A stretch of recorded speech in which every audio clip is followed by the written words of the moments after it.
오늘도 제가 말씀을 전하고 성도님들은 들으시는데 이게 무슨 말씀을 전하고 듣는지 서로가 좀 알고 또 듣고 나누면 말씀을 더 만날 수 있겠죠. 이 말씀은 구약 2000년 신약 2000년 하나님이 선지자들을 통해서 또 사도들을 통해서 또 무엇보다도 예수님과 이 바울을 통해서 그렇게 계속 하신 말씀입니다. 그렇지만 이 4000년 계시의 역사에서 이 말씀을 받은 사람은 아주 극소수에 불과합니다. 그래서 하나님의 역사는 뭐 큰 강물로 흐르는 게 아니고 정말 찾지 않으면 만날 수 없는 실개울로 흘러갑니다. 그래서 말씀을 전하는 저도 부담스러워요. 왜냐 그러면 하나님의 말씀은 우리에게 부담스러워요. 듣기가 싫어요. 하나님의 말씀은 하나님 나라를 선포하니까. 근데 우리는 저부터 다 내 나라를 세우고 싶어요. 그건 뭐 나쁜 게 아니에요. 내 마음대로 안 되면 우린 참 불안해져요. 아이의 작은 행동 하나도 내 뜻대로 안 되면 불안하고 두려워지는 거죠. 그래서 이 말씀이 굉장히 우리에게는 부담스러운 말씀을 전하고 여기 쓸 때마다 제가 참 죄송하기 또 짝이 없죠. 이 성도들을 일주일 내내 힘들게 사셨는데 그게 또 제가 이런 말씀을 전하는 게 좀 저 자신도 답답하기는 합니다. 그런 말씀을 우리가 주고받는 것입니다. 신약에도 구약에도 하나님 말씀 전했더니 온 사람들이 다 그냥 어떻게 돼가지고 막 하나님을 따르고 그건 종교에나 있는 일이고 하나님의 생명 역사는 그렇지 않다. 그래서 전하는 저도 그 점에 대해서 깨어 있어야 되고 우리 성도님들도 저 말씀을 부담스럽기 때문에 머리로는 이해를 하지만 내 가슴으로는 항상 이렇게 밀어놓는 말씀이다. 그 아시고 같이 나누십시다. 오늘 본문은 이제 11장 2절에서 16절까지 본문인데요. 이 본문은 이 전체 11, 12, 13, 14 4장 중에 들어있는 본문이에요. 그래서 그 중심이 12장입니다. 그래서 사도 바울이 이제 무엇에 대하여 그러면 그것에 대한 제목이다. 그건 다 아시죠, 이제 그죠? 우상 제물에 대하여 이렇게. 그래서 이 11장, 12장, 13장, 14장의 제목은 영적인 일에 대하여. 우리 번역은 신령한 일에 그렇게 했어요. 그럼 왜 그런지 난 알 수가 없어요.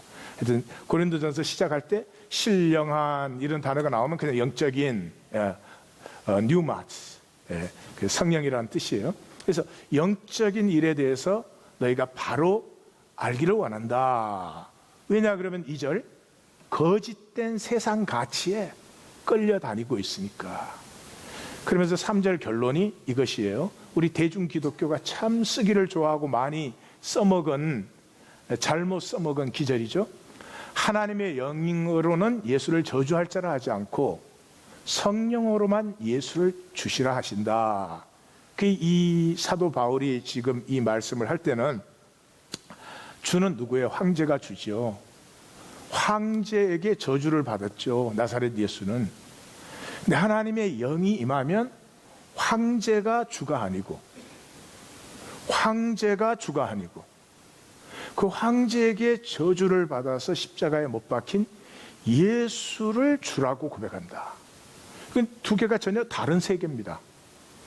황제 세계에 있으면서 교회 다니는 게 아니고 전혀 새로운 세계가 열렸기 때문에 그 진짜 세계에 주님은 이 죽음의 권세를 끈 예수라고 하는 것을 선포하기 시작합니다. 이것은 그냥 똑같이 살면서 이렇게 하는 게 아니고요. 전혀 새로운 세계가 열려버린 것이고, 이 지나간 모든 날들이 내가 왜 그렇게 살았지? 그랬을 리가 없을 것 같아. 그런 거를 욕심내고 그렇게 더러운 생각을 하고, 우리가 다 그렇게 했는데도 이 새 세계가 탁 열리고 보면은 안 그랬을 것 같은 저 같은 뻔뻔스러움이 이 생기는 그런 고백을 얘기하는 것이에요. 자, 그런데 왜 그러면 우리가 이렇게 속아서 사나? 이미 예수님이 사망 권세를 깨시고 이 본질 세계를 열어버렸는데도 우리는 현상 세계에 계속 속아서 사는가 하는 게 핵심이 죽음을 속여놨기 때문에. 그래서 성경의 죽음은 우리가 생각하는 죽음과, 우리는 육체가 죽으면 죽음이라고 해요. 그건 죽음 아니에요. 그냥 폼을 바꾸는 거죠. 이 현상 세계에 있을 때는 현상이 필요하니까 육체를 입고 있는 것이지만, 이 현상 세계가 끝나면 우리는 각자 자기가 끝나는 시간이 있죠. 또 전체가 다 끝나는 시간도 있어요. 그 현상 세계 끝나면 폼은 더 이상 필요 없어요. 그러니까 육체가 죽는 것은 성경에서 죽음이라고 한 데가 없어요. 그럼 성경의 죽음은 무엇인가? 창세기에서 제일 먼저 죽음이 나오죠. 뭐에서? 너희가 선악을 알게 하는 나무의 열매를 먹지 마라. 내가 먹는 날에는 반드시 죽으리라. 근데 아담과 이브가 죽었어요, 안 죽었어요? 우리식으로 하면 안 죽었죠.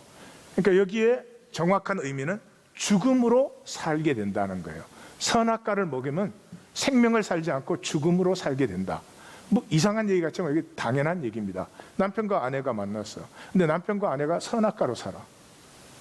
그러면 거기에 생명이 피어나지 않아요.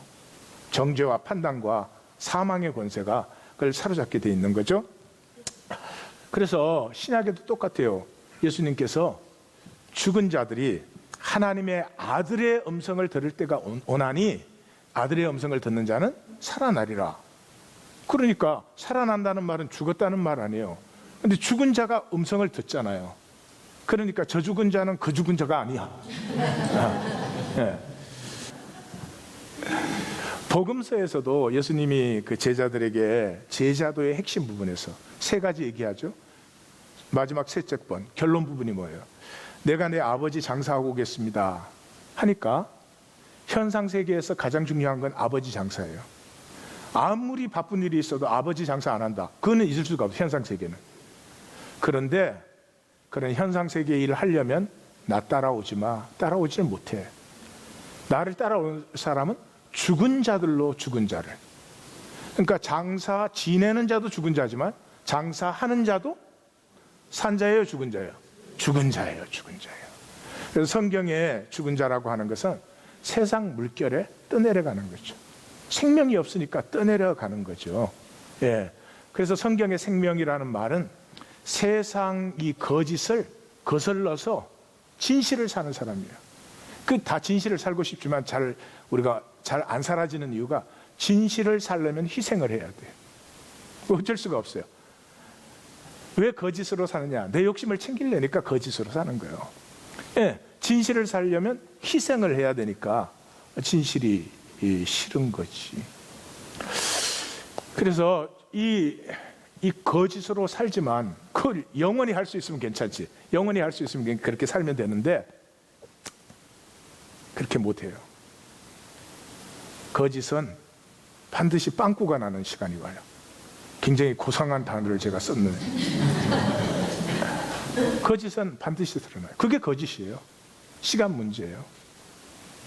그래서 우리는 뭐 다 감춘 거짓이라도 언제 만나요? 죽음의 순간입니다. 죽음의 순간에는 어쩔 수가 없어요. 다 죽음의 순간에는 보죠. 내가 왜 그런 욕심을 부렸을까? 내가 왜 그렇게 추하게 살았을까? 왜 그렇게 너그럽고 넉넉하지 못했을까? 그게 진실의 순간이죠. 사실 두 가지예요. 왜 사랑하지 못했을까? 왜 용서하지 않았을까? 심지어 자기 자신까지도. 그래서 이 죽음에 대해서 쏘가 있는 한은 그냥 세상에 떠내려가는 길밖에 없어요. 예. 세상이 다 거짓과 욕심으로 살아도 그 세상을 거슬러서 생명 진실을 표현할 수 있는 사람은 말씀 만나는 길밖에 없어요. 왜냐하면 이 세상의 진실은 말씀밖에 없어요. 어떤 것도 진실이 아니에요. 아무리 훌륭한 가르침도 훌륭하지만 100% 순도의 진실은 하나님 말씀밖에 없죠.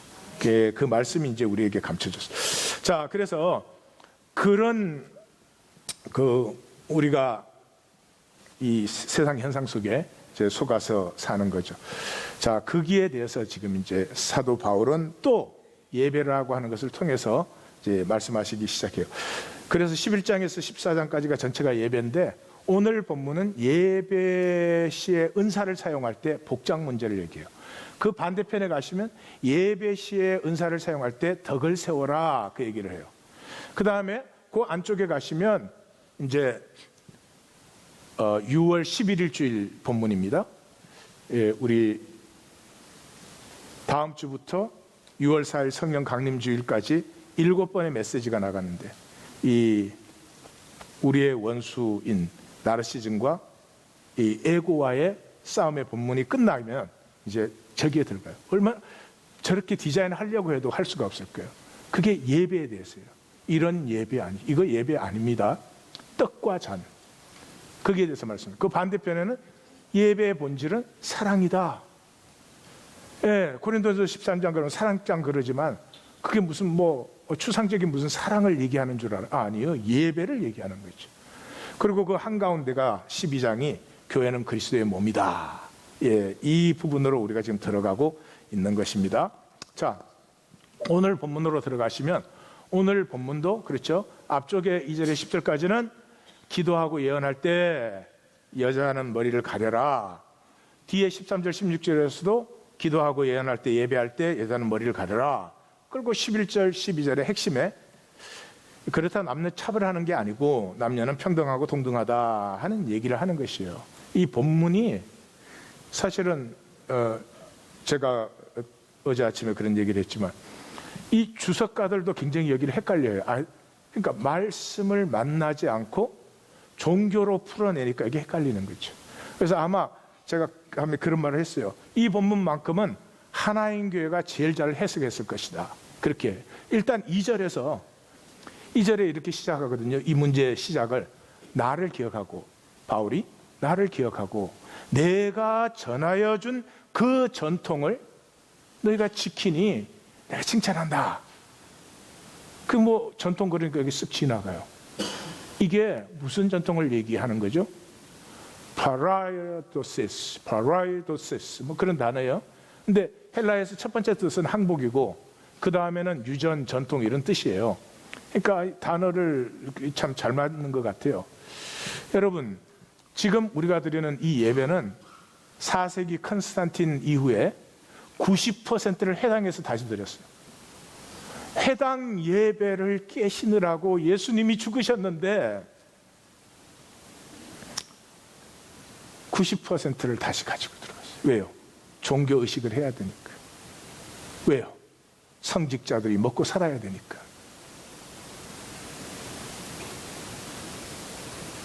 사도 바울이 뭐 하고 댕긴 것입니까? 부활하신 예수님 만나서 그 회당에 가서 회당 그 종교의식 깨버린 거 아니에요. 그게 유대인들이 죽이려고 따라다녔겠죠. 그리고 뭐를 세려댔어요? 예수님께서 사도들과 하신 것처럼 떡과 잔을 나누는 것이죠. 종교의식이 아니고 먹음의 자리에 함께 하는 것이죠. 그런데 이 먹음이 배 채우려고 먹는 것도 아니고 맛있는 거 이 입에 혀끝 채우려고 하는 것도 아니고 그 먹음의 자리에서 같이 먹으면서 기도도 나오고 찬송도 나오고 예언은 설교입니다. 성경에 설교라는 단어는 없습니다. 그 기독교가 만들어낸 단어고 예언은 이게 설교가 아닌데 사실은 우리에 비하면 설교라고 할 수 있겠죠.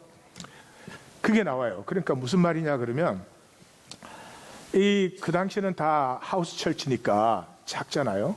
그러면 서로의 먹음의 자리에서 삶을 나누면요, 생명이 통해요. 너의 아픔도 알고 너의 기쁨도 알아요. 너의 아픔을 위해서 내가 기도가 나오고, 또 그것의 회복을 위한 찬양이 또 저 사람에게서 나오고,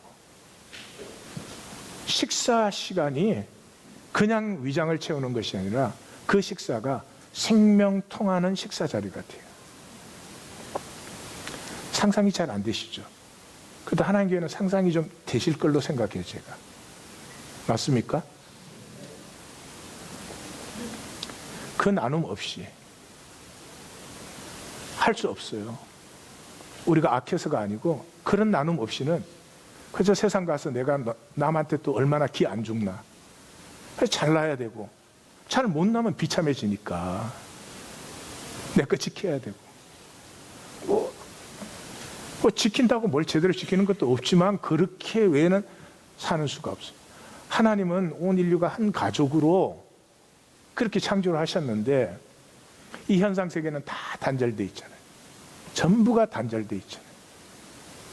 행복하십니까? 가족 사이도 단절되어 있어요. 행복하지 않아요. 그걸 살아요. 그걸 회복하신 게 예수님의 십자가예요.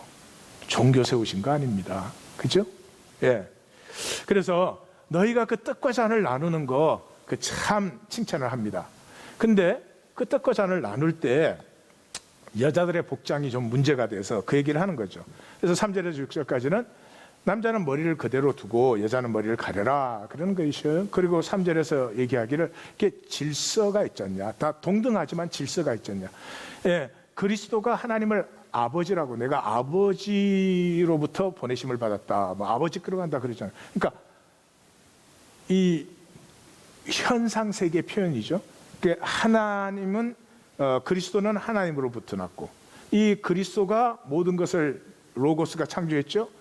남자를 창조하고, 남자의 갈빗대에서 여자를 창조하고, 그러니까 이렇게 순서가, 질서가 있지 않느냐, 이제 그런 얘기를 하는 거죠. 근데 이 질서는 성경에서는 대표성을 얘기해요. 그냥 뭐 이렇게 순서가 아니고, 그러니까 그리스도는 하나님께서 나왔기 때문에 그리스도는 하나님을 대표해요. 하나님을 나타내게 돼 있어요.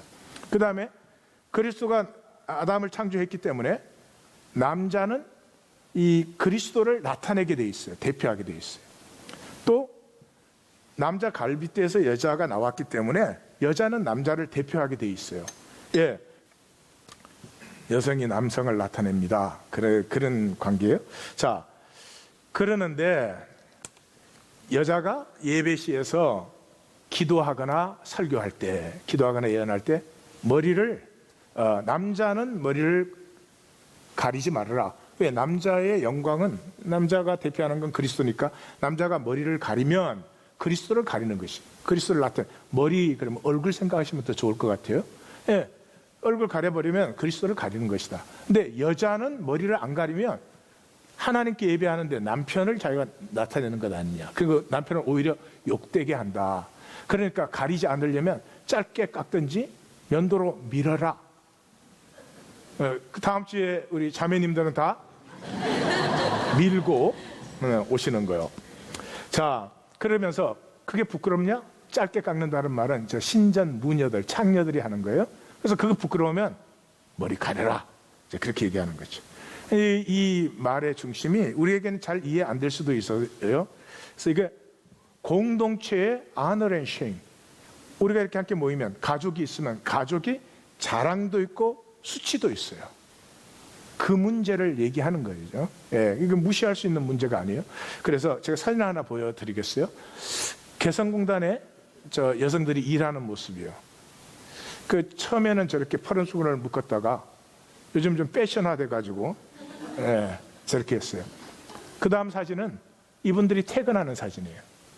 첫 사진과 두 번째 사진 느낌이 어떻습니까? 똑같습니까? 다르죠? 다르죠? 그 동서고금을 막론하고 조선시대도 마찬가지예요. 여자들이 일할 때는 수건을 썼어요. 내가 기억하는 우리 엄마는 항상 수건을 쓰고 있었어요. 그 수건 쓰는 법도 나는 알아. 상상의 일을 했어요. 그 사람의 본능적인 건지 뭔지 문화적인 건지 그건 알 수가 없지만 여자가 머리를 풀어 헤치면 훨씬 더 페미닌, 여성적으로 보입니다. 저 사진에서 우리가 만나듯이. 그래서 이제 그 우리로 말하면 예배죠. 예배라는 말은 그 예수님이 하도 답답하니까 영과 진리의 예배 그렇게 쓰셨지만은 이 떡과 잔, 찬송과 신령한 노래 그걸 하는데 이 여자분들이 이제 우리가 이제 동등하고 다 자유하다, 이 어마어마한 말입니다, 사실은. 그러니까 항상 이렇게 일할 때는 수건을 썼지만은 이렇게 모일 때는 여성은 당연히 예쁘게 보이고 싶지 않겠어요? 그러니까 머리를 풀어 헤쳤던 것 같아요. 그리고 그런 상태에서 기도도 하고 이제 예언도 하고 그랬겠죠. 그러니까 그게 이제 교회에 조금 부담스러운 게 됐죠. 그 이방 신전에서는 그 당시에는 그 창녀들이죠, 무녀들이 특별히 디오니소스와 시벨레와 아이시스. 그래서 나중에 우리가 14장 가시면 보시겠지만 우리는 그런 사람하고 다르다, 사도 바울이 그렇게 얘기를 해요. 그러니까 이런 말이에요. 지금 오늘식으로 표현하면 예배 드리는데 우리 중에 여성이 굉장히 짧은 미니스커트를 입고 오는 거지. 그게 우리 장로님들이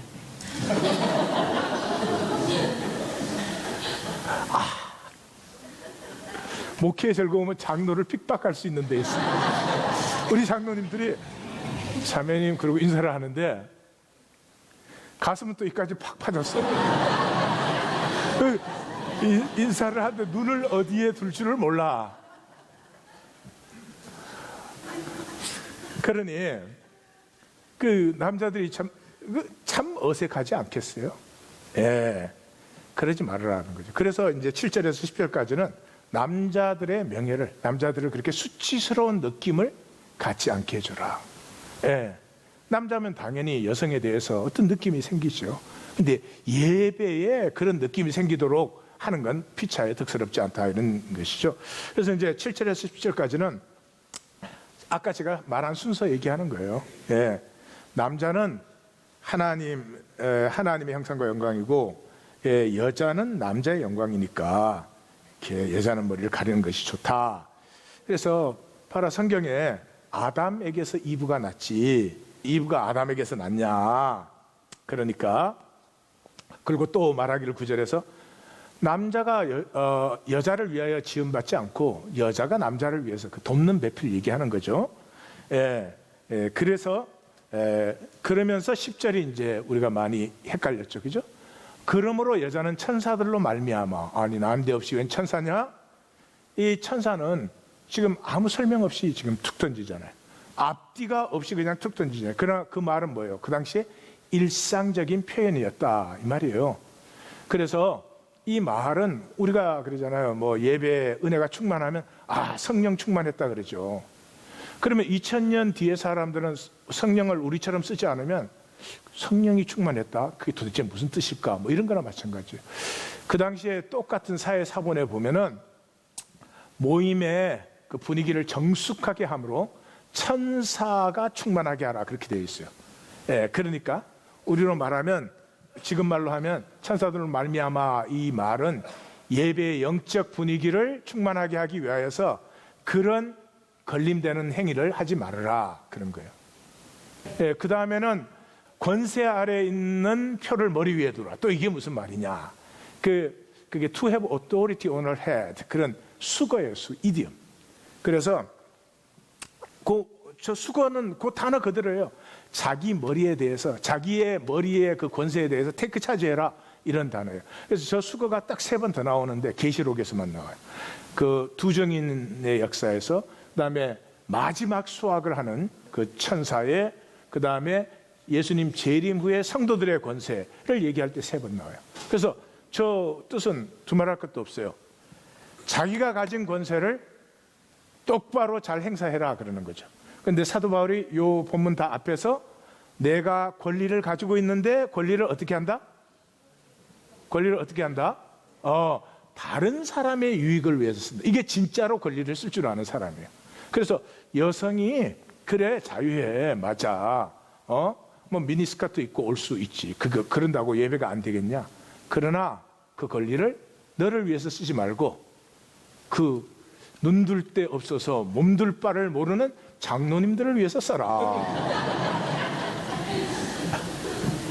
앞에 너무 좋아하시는데 지금. 네.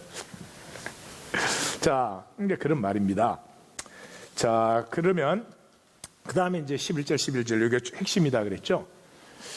이 시작을 그렇게 해요. 그러나 주 안에는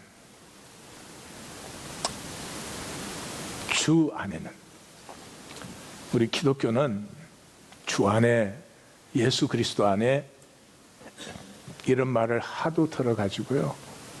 저게 무슨 뭐 아무 감흥이 없을 수도 있지만 사도 바울은 저 한마디를 위해서 생명을 드렸습니다. 자기 전체를 다 주고도 기뻐했습니다. 왜요? 사도 바울이 부활하신 주님을 만났어요. 부활하신 주님을 만났을 때 그 부활하신 주님은 사망 권세를 깨신 주님이시죠. 근데 사망 권세를 깼다는 것은 이 현상 세계에 이 모든 사람을 속여 놓는 그 핵심이 뭐예요? 사망에 대해서 속인 것이다. 시작할 때. 벌써 잊어먹으셨어요? 그럼 처음부터 다시. 죽음에 대해서 속여놨기 때문에 이 모든 현상에 대해서 우리가 계속 쏟고 있는 거예요. 그래서 사도 바울이 누구예요? 누구보다 거기에 속은 사람이죠. 그래서 이 단절된 현상 세계에서는 뭐가 필요해요? 의가 필요해요. 의가. 남편 아내 사이에도 의가 없어지면 살 맛도 자격도 없어지는 거지. 의 만들려고 의가 없으면 살 수가 없어요. 이 현상 세계에는 내 의가 있어요. 그래서 사도 바울이 얼마나 의를 열심히 만든 사람이에요. 근데 이 사람이 부활하신 주님을 만나니까, 사망 권세를 깨트린 주님을 만나니까, 이 모든 것이 단절되어 있는 현상 세계의 거짓을 만나고 보니까 내가 평생 걸려서 만든 의는 뭐였다? 배설물이었다. 그리고 진정한 의를 발견했죠. 그게 뭐예요? 주 안에서 우리가 다 하나라는 사실. 이게 지금 개념은 아무 소용 없습니다. 아니, 원래도 하나였고요. 지금도 하나예요. 앞으로도 하나예요. 지금 만유가 하나라는 것은 우리가 아침에 음식 먹은 거 지금 소화되는 게 증거지. 예? 아침에 내가 채소 먹었는데 채소와 내가 하나가 아니라면 내 안에 들어와서 이게 나로 소화됩니까? 안 됩니까? 안 되죠.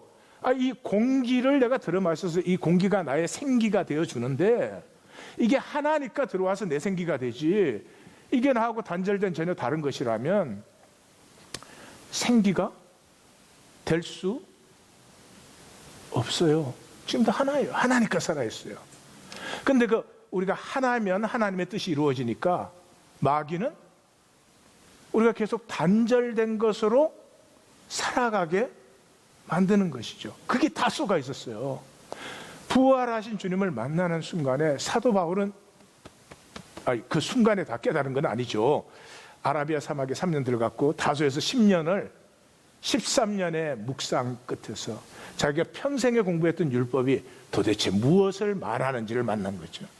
그리고 이거를 위해서 자기 생애를 고난과 박해 속에 다 내어주고도 기뻐하신 분이죠. 주 안에. 주 바깥에서는 하나됨 없어요. 못 누려요. 주 안에 하나가 있어요. 예. 지금 기독교 주 안에 있습니까? 주 안에 안 있습니까? 안 있어요. 하나님이 무엇을 하시는데 자기 생명을 바치셨어요. 무엇을 위해서?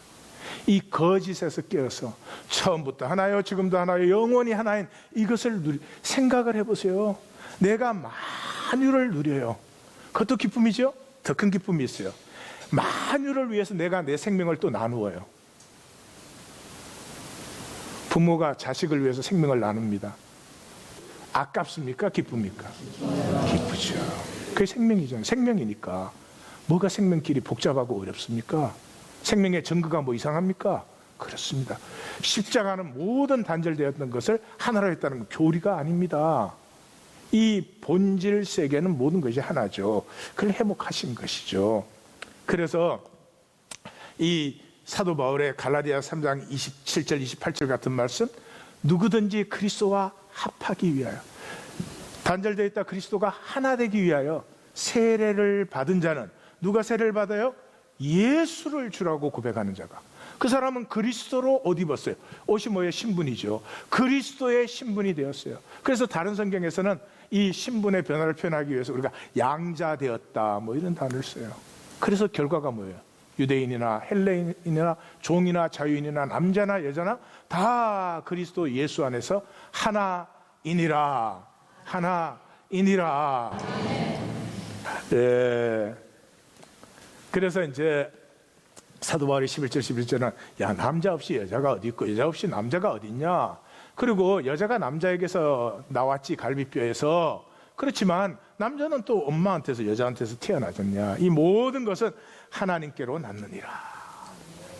이 모든 것이 하나라는 이 간단한 진실, 모든 것이 단절되어서 사는 세상에 우리가 사실은 전혀 단절되어 있지 않다는 이 진실 하나가, 이 바울의 선포가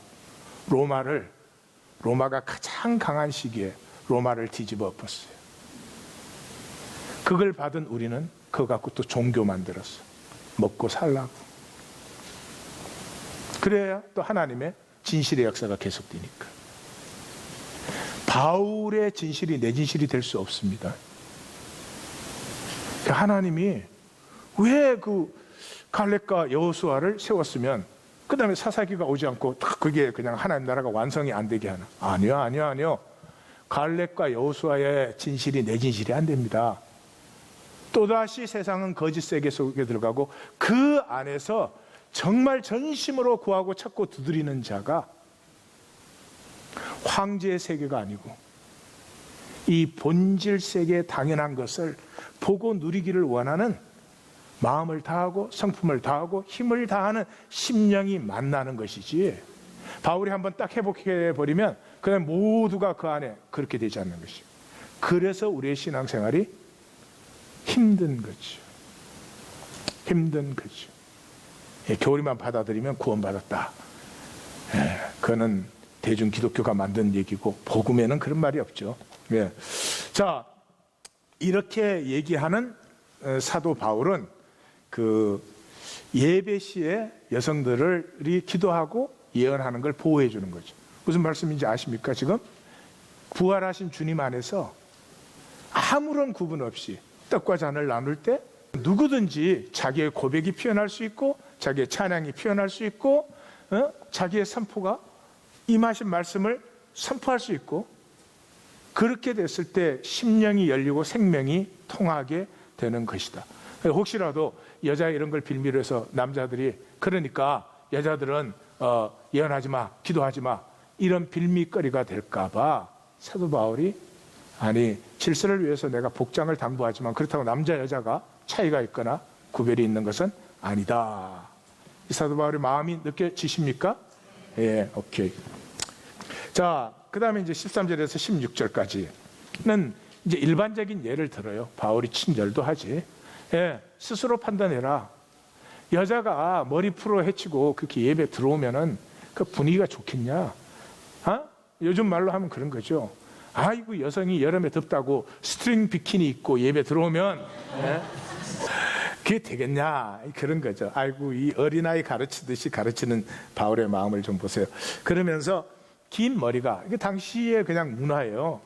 남자가 길게 하면 그때는 수치라고 생각을 했어요. 여자는 긴 머리가 자랑이고 영광이죠. 영광이란 말은 자랑이다. 여기서 자랑으로 바꾸면 더 정확한 의미예요. 그래서 에픽테투스라고 하는 사람의 글을 보면 똑같은 글이 그 적혀 있어요. 여기서 우리는 이제 그 교훈 받을 수 있죠. 성령 받으면 이 본성과 상식은 상관 없어지는 건 아닙니다. 예. 우리 대중 기독교는 뭐예요? 예수 믿고 구원 받으면, 예? 공부 하나도 안 하고 놀던 애가 시험 때 되면 성적 잘 나오게 해달라고 기도해. 그거는 망하는 기도예요. 그 아이는 어떻게 기도를 해야 됩니까? 주님, 시험 때가 닥쳤는데 보니까 내가 내 삶을 정말 잘못 살았습니다. 회개합니다. 예. 주님, 이제는 내가 내 맡은 본분에 성실할 수 있도록 도와주시옵소서. 그리고 돕는 김에 이번만 성적을 주시옵소서. 아니, 농담이 아니고 그거는 돼요. 왜냐면 내가 써먹어 본 적이 있거든.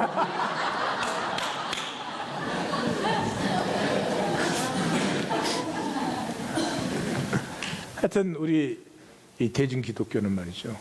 믿습니다 그러면 삶은 안 살아도 되는 줄. 믿습니다. 그 사람은 그때부터 정말 성실하게 사는 것입니다. 그때부터 진실되게 사는 것입니다. 좀 손해보아도 이것이 더 영원하고 참된 열매를 맺는다는 것을 믿고 사는 것이지 어떻게 살지는 않고 주여 주여 은혜를 주시옵소서 있을 수가 없죠. 16절에서 바울은 우리에게나 하나님의 모든 교회는 이렇게 표현하죠. 그러니까 이 말은 뭐예요? 바울을 통해서 개척된 교회들이 많이 있었죠, 그때. 그런데 지금 이 고린도전서를 쓰고 있는 것은 3차 선교여행 에베소에서 3년 사역을 하면서 쓴 거니까 뭐 많은 교회들이 있었습니다. 그렇지만 더 많은 교회들이 있었죠. 사도 바울 전에 이미 바울이 다메섹에 있는 교회 핍박하러 갔었죠. 뿐만 아니죠. 베드로가 그 핍박대 사마리아 구스의 내시도 복음을 전거받았죠. 그 다음에 베드로가 드로와 욥바에서 사역하고 있었죠. 또 베니게와 구브로와 구레네에 이미 교회가 있어가지고 이 구브로는 사이프러스 섬이에요. 구레네는 지금 리비아예요. 거기에 있던 성도들이 안디옥으로 와서 안디옥 교회가 세워지는 바람에 바나바가 바울을 초청해서 거기서 이제 바울의 사역이 시작됐죠. 그랬으니까 바울에 의해서 개척된 교회보다 다른 교회가 훨씬 더 많았죠. 이 모든 교회에 이런 관리는 없다. 예? 예배 분위기에 남의 덕을 이렇게 세우지 않고 자유하다고 멋대로 하는 데는 없다. 이렇게 해서 사실 사도 바울이 고린도 편지를 쓸 때 이미 그렇게 하죠. 이 고린도에 있는 하나님 교회, 야 너희가 뚝 떨어진 교회 아니야? 너희끼리 뭐 잘한다고 되는 게 아니야? 그건 교회가 아니다. 각 처에서 우리 주 예수 그리스도의 부르심을 이름을 부르고 그 부르심을 받은 이 모든 교회와 너희는 하나다 하는 것을 먼저 탁 찍어놓고 시작하는 거죠. 자, 이제 적용 의미를 보겠습니다. 여러분, 사람의 이렇게 무슨 복장 얘기하는 것 같지만 사실은 그게 아니죠. 이 사람의 본성이 뭐예요? 사람에게 잘 보이고 싶은 거지. 잘 보이고 싶다는 게 뭐예요? 인정받고 싶다는 것이. 인정받고 싶다는 것이. 인정받고 싶다는 것이. 그 당시에 무슨 패션이 많아요. 그 당시에 남자는 남자 다 똑같이 입었어요. 여자는 여자 똑같이 입었어요. 계층별로. 지금 다양하게 입잖아요. 이게 자유입니까? 이게 자본주의가 만든 술수죠. 필요 없는 거 자꾸 사게 만드는 자본주의의 술수죠. 또 이 여름 오는데 이번 여름의 패션이 뭐야 그러면 또 이게 또 부름받아 나선이 몸 어디든지 가오리다 막 이러고 난리가 나는 거지. 여러분, 출애굽기 때는 아무것도 없고 장신구밖에 없잖아요. 그 하나님이 너 장신구 떼지 않으면 내가 너희와 동행할 수 없다 그러지. 그 장신구가 뭔데?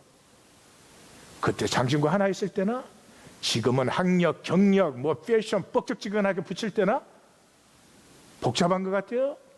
똑같아요. 하나예요. 사람에게 보이려. 얼마나 촌철살인적인 예수님의 표현이에요. 너의 삶을 사람에게 보이려고 살지 말아라. 엄밀한 중에 보시는 하나님. 우리의 진실을 아는 하나님 앞에 살아야지. 그렇지 않으면 저던 성도님이든 가짜죠. 말짱 가짜 되는 거죠. 성도님들에게 물어보십시다. 누구에게 예배 드리려고 오늘 나오셨습니까? 저는 대중기독교에서 하나님에게 예배 드리러 나오는 성도님을 만나보는 게 소원입니다. 말은 하나님 그러죠. 그렇지만 사람에게 보이려고 나옵니다. 왜요? 그게 편하니까. 우리 모두가 사람에게는 거짓될 수 있잖아요. 하나님에게는 거짓될 수 없죠. 그래서 아마 우리 하나님 교회도 그럴걸요? 모르긴 몰라도 제가 인정해주면 다 된 것처럼 생각하실 거예요. 다행히 하나님 교회는 제가 인정하는 분이 아무도 없어서 다행이죠. 오로지 나. 이런 걸 뭐라 그런다고요?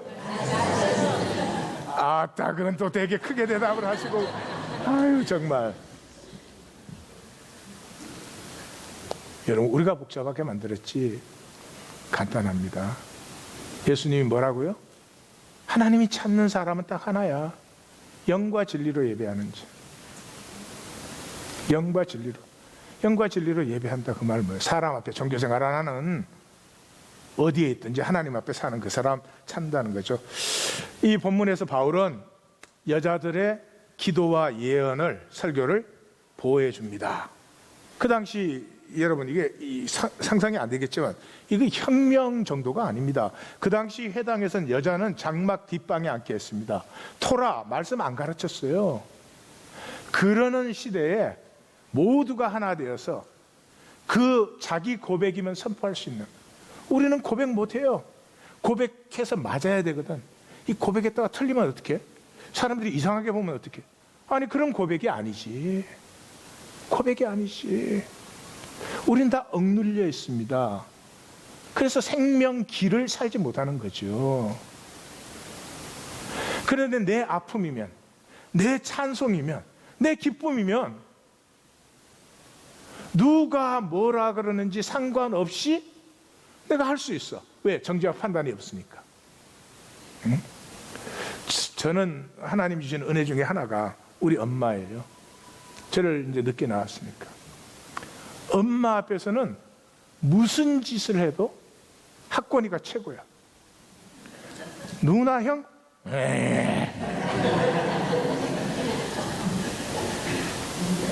그러니까 어릴 때 지금 돌이켜보면요, 슬퍼도 좋고 기뻐도 좋고 잘해도 좋고 못해도 좋고, 정말 저는 저 자신의 자유함을 많이 누렸어요. 그게 또 하나님 저를 쓰기 위한 그 과정이었겠죠. 현상세계를 보시면 기가 눌려가지고요. 현상세계의 목적은 한 가지예요. 그냥 기를 누리는 거예요. 너 학력 뭐 있어? 너 뭐 돈 얼마나 있는데? 네가 누군데? 너 뭐 잘생겼어? 이 현상세계에는 목적은 딱 한 가지예요. 기를 누르는 거예요. 하나님의 목적은 딱 하나예요. 생기를 우리 안에 불어 넣어 주셨으니까 우리에게서 하나님의 생기가 살아나도록, 살아나도록. 그 생기가 살아난 아멘이 아니네. 하나님의 기가 살아나세요.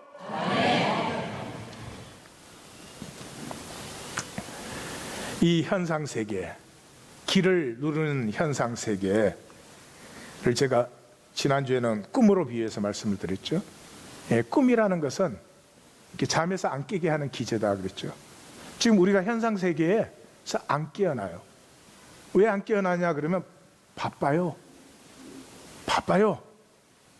굉장히 바쁩니다. 왜? 현상세계에서는 신경 쓸 게 많아. 내 컨트롤이 가야 될 게 얼마나 많은지 몰라. 예? 왜 그런 줄 아세요? 그냥 현상세계는 우리를 자꾸 업앤다운 시켜요. 그래야 정신이 없어 따라가니까. 이런 사람 없어요? 계속 업만 있는 사람 절대로 없어요. 현상세계 계속 다운만 있는 사람, 그런 사람도 없어요. 그러니까 업이든 다운 신경 쓸 거 없어. 가만 놔두면 다 올라갔다 내려갔다 그래. 그 내려갈 때 죽는다 그러지 마라. 예. 뭐 신방 요청하지 마. 다 바빠. 올라갈 때 나 불러. 삼겹살 할 때.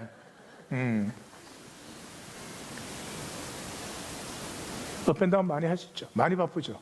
일주일 살고 돌아보세요. 뭘 살았나? 산 게 있어요? 바빴지 뭘 살아. 지금 벌써 5월이에요. 2017년이 절반 지났어요. 사셨어요? 현상세계 속으면 그런 거예요. 바쁘기는 무지하게 바쁘고 업앤다운은 많은데 산 게 하나도 없어. 예. 거기에 이 내가 지켜오는 현상세계, 꿈속세계는 꿈꾸는 사람의 특징이 뭔 줄 아세요? 깨야 되는데 이러면서 안 깨요. 그래서 이 현상세계 사는 사람은 계속 이래요. 이렇게 살면 안 되는데, 이렇게 살면 안 되는데, 내 새로워져야 되는데 이래요. 그게 또 하나의 속인 기제예요. 나는 새롭게 살아야 된다고 생각하고 있으니까.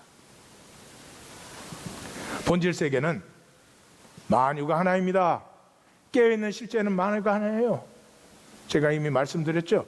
우리가 이렇게 살아있다는 자체가 하나인 증거예요. 거기에는 잘나고 못나고가 없어요. 그래서 이 나르시즘에는 이게 당할 자가, 저도 이렇게 설명은 잘하지만 당할 자가 없어요. 왜 그러냐 그러면 자, 이제 저를 봐주십시오. 봐주시면 금방 끝낼게. 금방이 몇 분이냐는 사람에 따라 달라. 이 지구는 거대한 신경증 병동입니다. 정상인 사람 없어요. 정상인 사람 없어요. 결혼할 때 다 정상인 줄 알고 결혼했지. 나도 교회 올 때 이 교회 목회자는 정상일 줄 알고 왔죠. 근데 이제 다 알아. 거대한 신경증 병동이에요. 왜 신경증 병동이에요? 이 현상 세계의 꿈은 뭔 줄 아십니까? 중산층 되는 거예요. 중산층. 근데 이거 그거에 속아서 다 살까 그랬는데 이번에 나르시즘에 대해서 제가 묵상하면서 이게 대단한 거예요. 이 중산층 돼가지고요, 차 좀 괜찮은 거 타는 거, 이게 진짜 그 차를 타고 다른 차보다, 내 차보다 싼 차 옆을 지나갈 때 우월감을 느껴. 우월하지는 않아. 그 정도는 구분되시죠? 그까지 구분이 안 되는 분은 일로 오지 마시고 저쪽으로 가셔야 돼요. 예, 정신병동이라고. 우월하지는 않은데 우월감은 느껴진다. 예. 이 좋은 주택지역에 집 좋은 거 사가지고 딱 자리 잡고 아이를 여름에 비싼 캠프를 보내면 우월한 건 아니요. 우월감이 느껴져. 근데 현상세계는 그게 전부잖아요. 그게 전부잖아요. 우월감. 나하고 만났는데 내가 너보다 우월하지는 않아도 내가 우월감 느끼면 그게 다잖아요. 이게 나르시즘이 하는 일이에요. 그러면 저소득층은 뭐예요? 그 중상층 되는 게 꿈이에요. 나도 언젠가 저런 차 타야 되는데, 나도 언젠가 저런 집 사야 되는데, 그것에서 자유할 수가 없어요. 그래서 하나님이 계속 말씀을 전하지만 그 말씀과 부딪히는 심령은 그 꿈에서 깨어나서 만유가 하나인 현실 세계로 돌아오는 사람은 정말로 드문 것입니다. 제가 끝에다 이렇게 붙여놨는데 보지요. 우리가 하나일 때 누리는 복이 우리가 하나님의 자녀된 권세를 누린다고 되어 있어요. 우리는 주님의 친구로 모든 비밀을 알아요. 온전히 어렵다함을 받아. 어디에 열등의식과 수치가 들어올 자리가 있어요. 하나님과 한 영으로 하나가 된대요. 하나님과 한 영으로 하나님과 하나가 된대요. 주님과 한 몸이 돼요. 거룩한 성도예요. 완전히 자유합니다. 내 생애가 잘 살 수도 있고 못 살 수도 있지만 모든 것이 합력의 선을 이룹니다. 이제 내 마음은 더 이상 두려워하는 마음이 아니고 능력과 사랑과 근신하는 마음이에요. 세상의 소금과 빛이죠. 하나님의 동력자죠. 장차 주님과 함께 다스릴 자죠. 주님 안에서 모든 것을 할 수 있습니다. 할 수 있는데 너에게 덕이 안 돼서 내가 스스로 절제하는 것이지 내가 불가능한 것이 아닙니다. 예, 그래서 무엇이든지 구하는 것은 다 받게 되어 있습니다. 이 산들을 바다에 빠치우라 할지라도 하나면 당연히 되죠. 하나면 여러분, 어떻게 부모가 자식이 하나인데 자식에게 뭘 뺏어내려고 합니까? 무엇을 해도 자식을 위한 거죠. 그것이 통하고 있다면, 만약에 산이 바다에 빠져질 필요가 있다면 그렇게 되게 돼 있는 것입니다. 나의 삶은 생수의 강이 흘러넘치죠. 나는 임재 안에 있고 영원한 소망을 바라보는 사람입니다. 이것이 하나일 때의 약속입니다. 종교 생활하면서 자꾸 이거 하니까 또 이 말씀 전하는 분들이 얼마나 멋있게 갖다 붙여요. 믿습니다만 하면 막 이게 되는 것처럼 속지 마십시오. 속지 마십시오.